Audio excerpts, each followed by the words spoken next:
Student profit loss এর একটা খুব ভালো প্রবলেম আছে। বলছে একটা আর্টিকেলের কস্ট প্রাইস এবং সেলিং প্রাইসের রেশিও হচ্ছে 5:7, অর্থাৎ সিপিএসপি রেশিও 5:7, এটা দেওয়া রয়েছে।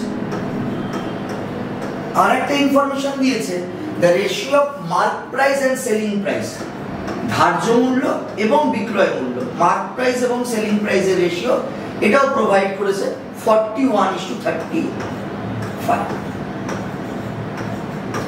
বলছে if markup price, markup price মানে কি? মার্কআপ প্রাইস মানে কস্ট প্রাইসের থেকে মার্ক প্রাইস যত বড় সেই ডিফারেন্সটাকে বলা হয় মার্কআপ। আমি একটা আর্টিকেল 100 টাকায় কিনে এনে 120 টাকা দাম লিখে রাখলাম, 120 টাকা হচ্ছে মার্ক প্রাইস, 100টা হচ্ছে কস্ট প্রাইস, আর এই ডিফারেন্স 20 টাকাটা হচ্ছে মার্কআপ। তাহলে এইখানে মার্কআপ প্রাইসটা বলছে ওই আর্টিকেলে 320 টাকা যদি হয় তাহলে প্রফিট কত। এবার তোমরা দেখো একই প্রবলেমে একই অঙ্কে সেলিং প্রাইস ডিফারেন্ট হতে পারে না। তো এখানে 7 আছে, এখানে 35 আছে, এটাকে ইকুয়াল করতে হবে। তো ইকুয়াল করতে গেলে এটাকে 5 দিয়ে মাল্টিপ্লাই করতে হবে, তাহলে এটাকেও 5 দিয়ে মাল্টিপ্লাই করতে হবে। তাহলে আলটিমেটলি তিনটে সিচুয়েশন এলো কি, সিপি, এসপি আর এমপি হয়ে গেল।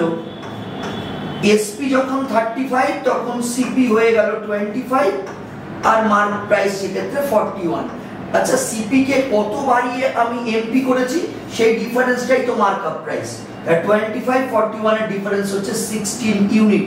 কোশ্চেনে সেটাই বলছে 320। তাহলে 16 ইউনিট যদি 320 হয় তাহলে 1 ইউনিট কাকে রিপ্রেজেন্ট করবে? 20 কে রিপ্রেজেন্ট করবে।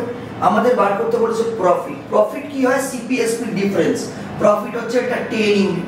তাহলে आंसर হয়ে যাবে 20 * 10, দ্যাট ইজ 200, অর্থাৎ প্রফিট হবে 200 টাকা। Option D is the correct one. খুব ভালো কনসেপচুয়াল একটা প্রবলেম ছিল। Thank you.